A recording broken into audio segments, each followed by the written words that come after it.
for me, there's really no one platform to meet everyone's needs. So for me, there's really the question of, like what you've already mentioned, Francis, of why is this community there in the first place? Who is it serving? That this idea of, let's start with who is this community for?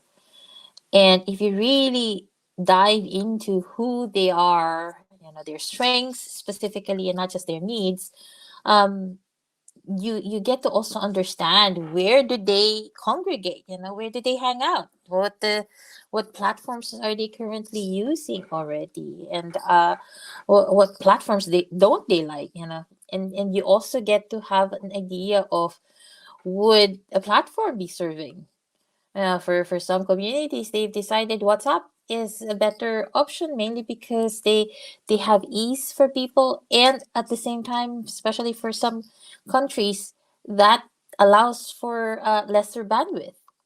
So it makes things, in that sense, not just easy but also efficient for others. So you need to think of who you are designing this community for, and with that in mind, put in the lens of strengths-based approach or asset-based community development, of what are the current assets that they know that they already have.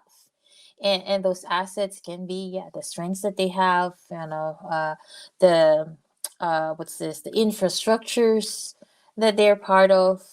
If you say, oh, most of them are already in LinkedIn or in Facebook, so that's also another consideration. Where do you find them? And where do they hang out with? And also, who did they also engage with? And this exploration of who is something that we can also again talk about even deeper. I've been talking about the start with who process for years already, and then from that, who is, why do why is this community needed in the first place? What's the theory of change, or the pathways to change? Because for me, I see communities as, there's a palpable purpose to it.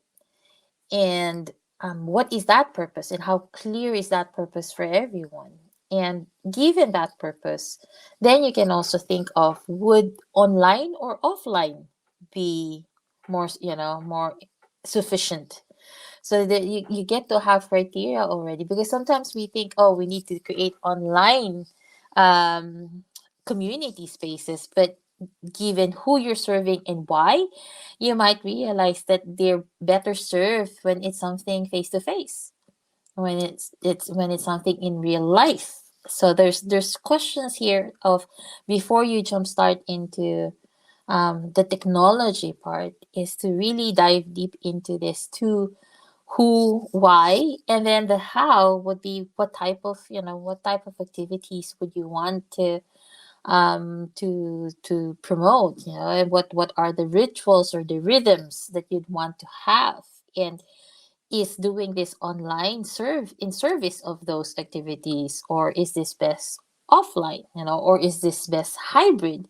So charting also the different activities and different ways that you'd want people to engage makes you have a better understanding of how much uh reliance would you need in an online platform, or what are the functionalities that you then have to look for in an online platform to be able to deliver on the how. Yeah, I think there's a lot of focus from people when you start thinking about a community. You think, right, I want to get people together, and I think the first question is really interesting, the who, and let's start with who, but then the sort of, well, why? What are they going to do there? And I think sometimes that can feel a bit ambiguous and a bit awkward, maybe, to talk about or to focus on. So people just skip to the how. It's like, well, it doesn't matter. I'm going to build a community. It doesn't really matter why they're there. But what I'm going to do is I'm going to buy this thing. I'm going to, I've been on the Mighty Networks website.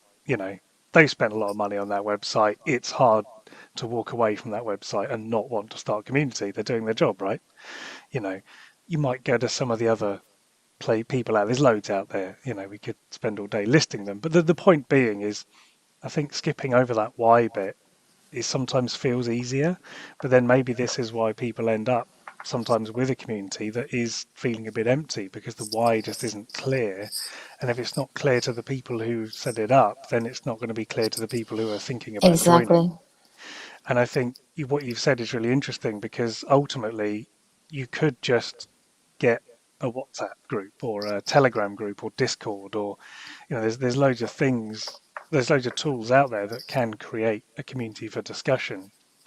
And then I think there's a lot of tools out there that can help you turn it into a business, or into a movement, or there's loads of different things out there that you can do with the tool. But I think the key is, I think, to lean into that who and why and get really clear on that before you get to the tools, because Yeah. ultimately the tools can just be a shiny distraction. Yeah. It's like when people make websites, they do the same thing. It's like, oh yeah, I definitely Exactly. need a website. What's going to be on it? Oh, it doesn't matter.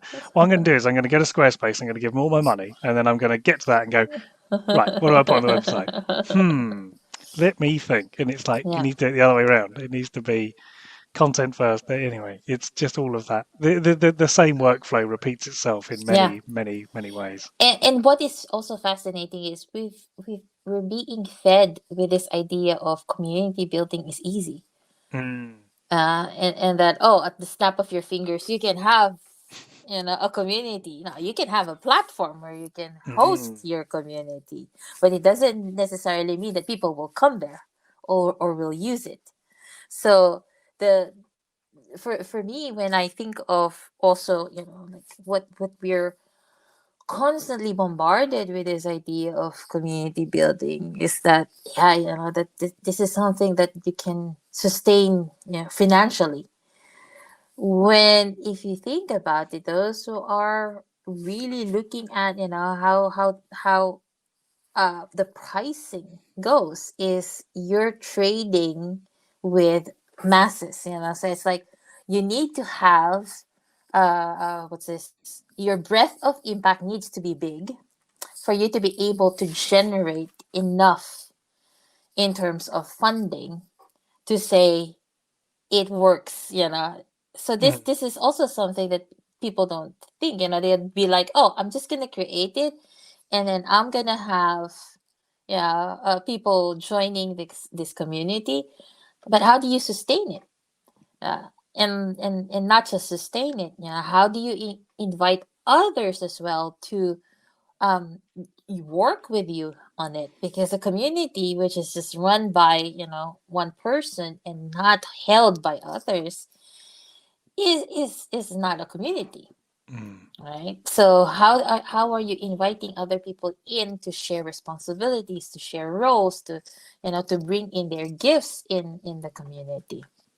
And this is why for me it's like, when people ask, like, okay, you've been doing community, building, so I say, well, I provide the tools for people to start designing their communities. I give consultation, but I do know how much work it needs, in terms of keeping a community together, keeping people be part of the community, and also sustaining all of that, including myself, in those daily activities. So it's not a one person, one man job, one woman job. It's something that is done collaboratively, and if that is already a big, um I would say, challenge of how to work with others is already a challenge for you, then being, doing a community program might be even more challenging.